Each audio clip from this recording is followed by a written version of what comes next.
Hi, everybody. I thought I'd come back to you since I believe the tribulation is going to start with the sign of the woman described in Revelation verses 1 through 2, this September 23rd, 2017. But with that, there's a more somber information that I believe is important, described in Revelation 10 and Revelation 12, verse 4, which I believe is the sixth seal. And this would occur within a 3.5 year period after the tribulation starts. So, about 4 years from now, all of this should be completed, which is pretty somber. But anywho, I know a lot of people describe these as natural events in these verses, and I'll go over them. But I believe that they are actually nuclear warheads and nuclear war events. So in Revelation 10, verses 1 through 3, it talks of the mighty angel with the little book.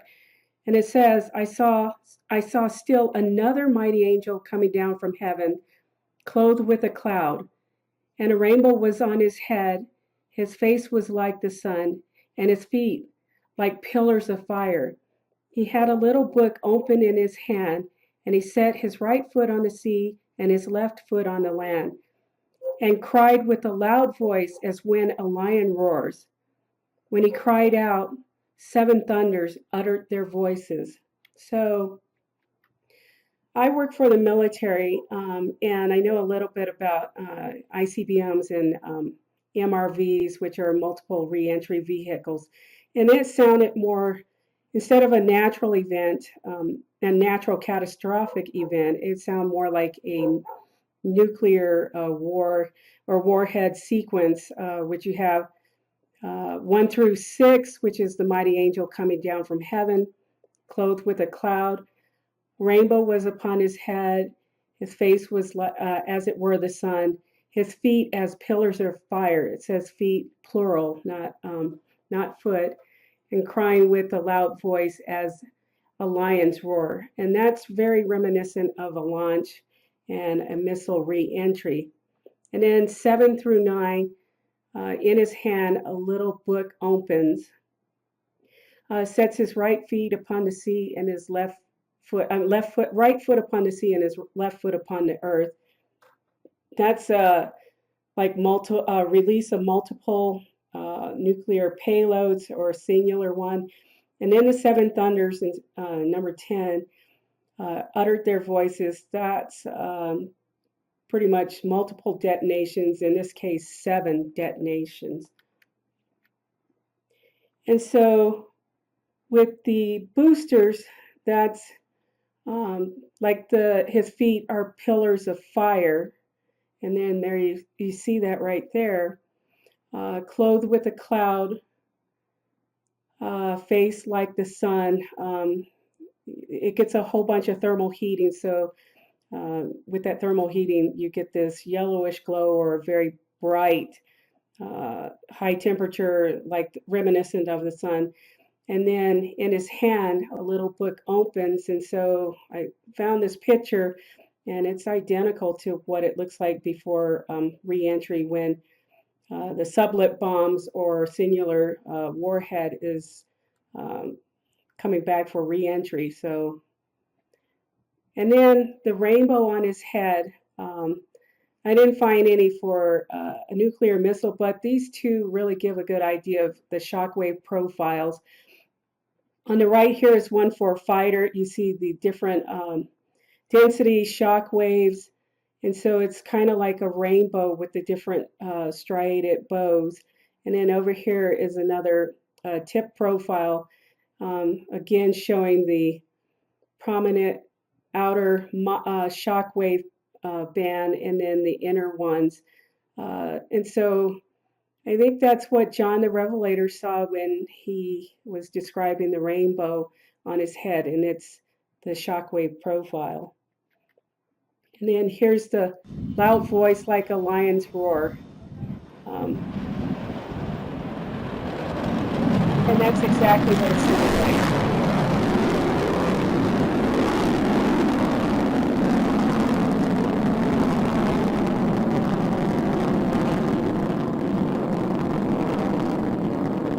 And I would say almost 2,000 years ago, when John saw this vision, that's a pretty good description for someone not knowing what it was and describing it in his day.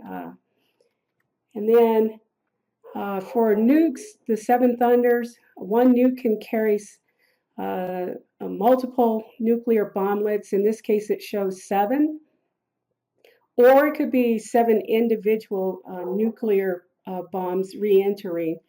Either way, it's pretty sobering. So, and then the seven thunders, those are the seven detonations that uttered their voices. And on the upper left, you see, lightning with seven thunders. And then over here, the Peacekeeper, which is a multiple reentry vehicle, which has eight re-entry vehicles. You see the 1, 2, 3, 4, 5, 6, 7, 8 that are entering into the atmosphere to the Earth. And so you would see something just like he described.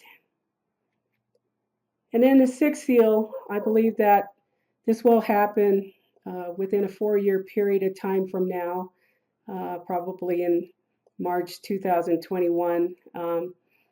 If the six seals, or seven seals rather, are within the first 3.5 years of the tribulation, with September 23rd, 2017 being the start date. So that, I believe it's describing nuclear war and not a natural catastrophic event. And it says here in Revelation 6, for the sixth seal, I looked when he opened the sixth seal, and behold, there was a great earthquake, and the sun became black as sackcloth of hair, and the moon became like blood. And the stars of heaven fell to earth as a fig tree drops its late figs when it's shaken by a mighty wind. Then the sky receded as a scroll when it is rolled up, and every mountain and island was moved out of its place. And the kings of the earth, the great men, the rich men, the commanders, the mighty men, every slave and every free man, hid themselves in the caves in the rocks of the mountains. So that sounds like to me, especially with the scroll rolling up in the great earthquake, the mountains being moved out of its place, people hiding in caves and rocks in the mountains. That sounds like a nuclear detonation. So, and then here we have it right here. Star falls to heaven, great earthquake, sun and moon darkened, sky rolled up like a scroll, and men hid in the caves or bunkers. And here it is rolling up like a scroll. And then the shock wave comes, and that's the great earthquake.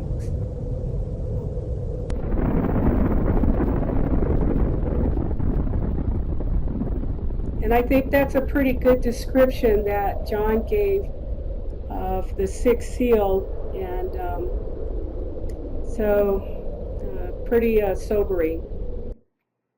And then in Revelation 12, verses 4, which is talking about previously with Satan and the 1/3 of the angels falling down. But I think it's, in this case, applicable because it comes after the sign of the woman, the September. His tail drew 1/3 of the stars of heaven and threw them to the earth. Well, as of 2017, we have almost 15,000 nukes worldwide. 14,923 is what they have recorded. 7,000 from Russia, 6,800 in the USA, and the rest of the world combined only has 1,123. And if you take 1/3 of the stars thrown to the earth during the sixth seal, that's basically 5,000 nukes. And only the US and Russia has this capability. So that might give you an indicator as to either a nuclear exchange between these two countries or one side or the other. But this is what is surmised to happen in the sixth seal. And so what would be the aftermath of 5,000 nukes? Well, there has been tons of studies that have been done since We dropped nuclear bombs on Hiroshima and Nagasaki. And it shows that if we were to exchange, and this is a full out exchange, of 5,000 1 kiloton nukes were exchanged, it would result in an estimation of 1.1 billion deaths. However, we use higher yields with our nuclear bombs, so that's actually would be on the low end on the number of deaths that would occur. And not only that, 5,001 kiloton nukes would eject 220 million metric tons of black carbon or soot into the atmosphere, and that's equivalent to about 13 volcanoes erupting at the same time. And the immediate result of that, it would initiate the nuclear winter and the ice age, and the Earth's surface temperature would drop by at least 15 degrees Fahrenheit, if not more. And then that would result in the agricultural growing season reduced to less than 20% of the normal time. So we're talking about taking out 80% of our natural growing time for plants to try and produce food. It would have much less light hitting the earth, the lower temperature, and in some regions, it would no longer be able to grow food. And on top of that, to add insult to injury, the rainfall would be reduced by more than 40%. That's a tremendous amount. So, with the seals talking about famine and death in Hades or hell, I can see that being the result of this situation. And then not only that, if you inject that much black soot into the stratosphere, that black soot would absorb all the sun hitting it, and so it would raise the stratosphere temperature and would actually erode the ozone and create other climate changes. So when it talks about the sun becoming black as sackcloth and the moon being as blood, that's due to all that particulate matter or soot that's just circulating in the upper atmosphere. And then before the day of the Lord, in Joel 2, verses 30 through 32, I won't read this, but it says, blood and fire and pillars of smoke. The sun shall be turned into darkness, the moon into blood once again. And this is before the great and awesome day of the Lord, the sixth seal, in other words. And I believe when he says blood and fire and pillars of smoke, I think that means that there's going to be a lot of lives that are lost. But it's important to note in that last part of Joel's verse here that whoever calls on the name of the Lord shall be saved. And that's very important to keep that in the back of your head and always have that with you if this comes to pass and you're alive. So that concludes my presentation, and I hope this has been informative, and maybe we'll get you prepared for the coming days and get you in the correct place with the Lord. And there you go. Have a blessed day. Thank you.